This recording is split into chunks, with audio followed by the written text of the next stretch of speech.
Dear students, welcome back.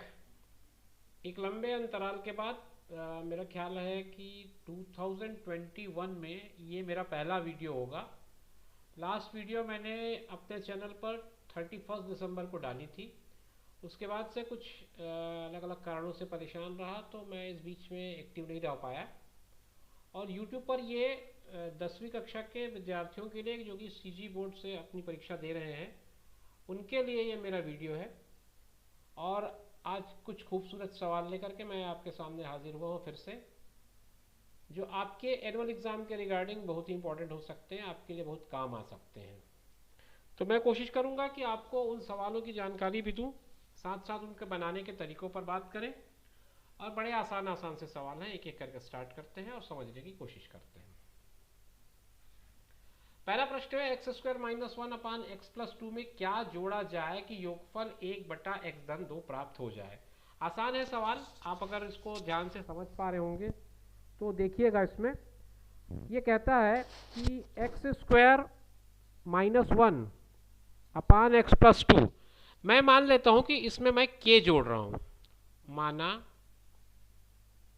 के जोड़ने पर मैंने ये मान लिया है, तो मैंने जब इसमें के जोड़ा तो ये कुछ इस तरह का प्रारूप मिल गया मुझे। प्लस के लगा दो इज इक्वल टू 1/x+2 बना। अब मुझे मान तो के का मान निकालना है ना, तो के को मैं यहाँ छोड़ दूंगा। 1/x+2 इधर रहेगा, फिर minus x square minus 1/x+2 हो जाएगा। अब आप देख सकते हैं कि इसका जो डिनोमिनेटर है, जो हर है, वो x+2 है, जो दोनों में कॉमन है। तो आप इसमें एलसीएम निकालने के काम से बच गए। आपका x धन 2 ही एलसीएम हो गया, लघुत्तम हो गया। तो ऊपर वाले जो पद हैं वो एज इट इज़ हम लिख सकते हैं। आगे जब सिंप्लीफिकेशन करेंगे तो ये कुछ इस तरह का मान बनता है और आता है नीचे x+2। अब ये एक है और ये ऋण और ऋण होने के कारण कोष्ठक खोलने पे ये धन हो गया है, ऋण और ऋण का गुणा। और एक को अगर मैं जोड़ दूं तो बन जाएगा 2 और ऋण x² / x-2। तो कुल मिलाकर के आपका उत्तर जो है वो इसी में निहित है, और यही आपका उत्तर हो जा रहा है, क्योंकि इसके आगे इसका सिंप्लीफिकेशन कुछ बच नहीं पाता कि हम और आगे इसको कुछ कर पाएँ। तो x² माइनस 1 अपान x+2 में अगर आप 2 माइनस x² अपान x+2 ऐड कर दें तो आपको 1/x+2 मिल जाएगा। ठीक है, दूसरा सवाल देखते हैं। इसमें दो बहुपद दिए गए हैं, समझ लीजिए। और ये जो व्यंजक हैं वो हैं x² धन y² बटा x² धन 2xy धन y², और दूसरा है xy धन y² बटा x² ऋण xy। आपको दोनों का गुणनफल निकालना है, तो आपको p इंटू क्यू निकालना है। कुल मिलाकर के आप क्या करेंगे, आपको दोनों का गुणा कर देना है। तो p into q is equal to हो जाएगा x² plus y² upon x² plus 2xy plus y² into xy plus y² upon x² minus xy। देखिए यहाँ ऊपर के पद में आपको कुछ भी नया काम करने की जरूरत नहीं है, ना कर पाएंगे आप, उसको एज इट इज रहने दें। नीचे जो टर्म है उसको आप एक आइडेंटिटी के रूप में कन्वर्ट कर सकते हैं, क्योंकि ये अपने आप में एक आइडेंटिटी है कि x धन y का पूर्ण वर्ग इतने के बराबर होता है। आपने सर्वसमीका पढ़ रखी होगी, a धन b का वर्ग बराबर होता है a वर्ग धन 2ab धन b वर्ग की। ये सर्वसमीका आपने पढ़ रखी है, बस इसी का उपयोग करना है आपको, और आपको ये वैल्यूज पुट कर देनी है। फिर यहाँ पर आप कॉमन ले सकते हैं y का, यहाँ बचेगा x, यहाँ बचेगा y। नीचे आप x कॉमन ले सकते हैं, यहाँ x बचेगा, यहाँ y बचेगा। अब आप देखिए कुछ इस पे कैंसिल हो सकते हैं क्या, या कुछ कैंसिल नहीं हो सक रहा है, तो हम आगे कितना जा सकते हैं। यहाँ मैं कैंसिल करने का प्रयास करता हूँ, तो 1 पावर x प्लस वाई का यहाँ से कैंसिल हो जाएगा, x प्लस वाई बचेगा। अब आप अगर देखें तो ऊपर y नीचे x है, यहाँ x माइनस वाई है, यहाँ x प्लस वाई है। तो नेक्स्ट जो स्टेप बन रहा है वो मेरे हिसाब से कुछ इस तरह का बन रहा है, x² plus y² into y upon x plus y x minus y. इसको थोड़ा सा और सिंप्लीफाई करें अगर, तो y, इसका x भी बचा, ध्यान रखें, उसको यहाँ भूल गया था मैं लिखना, y into x square plus y square upon x into x square minus y square. ये कुछ इस तरह का सीन बन पा रहा है। अब चाहें तो इसको और सिंप्लीफाई किया जा सकता है क्या, इस पर थोड़ा सा विचार कर लेते हैं। मेरा ख्याल है ये इसके आगे सिंप्लीफाई होने की स्थिति में नहीं है, और y upon x into x square plus y square upon x square minus y square ही इसका अंतिम हल हो जाएगा। तीसरे सवाल की बारी आती है। वर्ग समीकरण का सवाल है। वर्ग समीकरण ए एक्स वर्ग ऋण 5x धन 6 बराबर 0 के मूलों का योगफल 10 हो तो आपको a का मान ज्ञात करना है। साधारण सा सवाल है, इसमें कोई ज़्यादा कैलकुलेशन पार्ट नहीं दिख रहा है मुझे, बस आपको अपनी बेसिक्स को सही रखना है। आपको पता है कि मूलों का योगफल का सूत्र क्या बनता है। इसमें मूलों का योगफल जो होता है वो माइनस बी अपान ए होता है।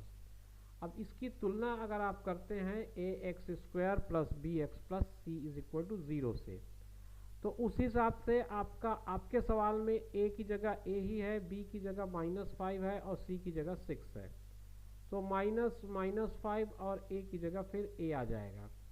मूलों का योगफल उसने 10 दिया हुआ है, आप उसकी जगह 10 रख दें। 10 बराबर 5/a, तिर्यक गुणा करेंगे 10a बराबर 5 आएगा, a बराबर 5/10 यानी कि 1/2 आ जाएगा। तो a का मान ही आपको पूछा था, a का मान 1/2 आ गया। इसके आगे और कुछ करने की ज़रूरत भी नहीं, ना आप कुछ कर पाएंगे, क्योंकि आपको जितना पूछा था आपने उतना कर लिया है। इसके आगे आप अपना और काम ना करें, क्योंकि उसने a ही पूछा है बस।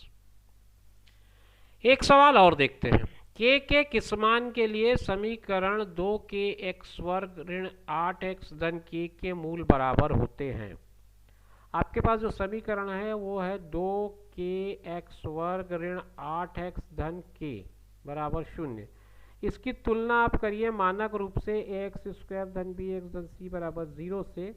इससे आप इसको कंपेयर करिए, तुलना करिए, तो आपका a बनेगा 2k, b बनेगा ऋण 8 और c बनेगा k।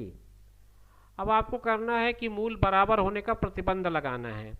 बराबर मूल होने का प्रतिबंध क्या बनता है? बराबर मूल होने का प्रतिबंध कौन सा प्रतिबंध बनता है? प्रतिबंध बनता है d इज इक्वल टू 0, यानी कि b square minus 4ac is equal to 0। आपका b है -8, 4 की जगह 4 रखिए, a की जगह 2k रखिए, c की जगह k रखिए, बराबर 0।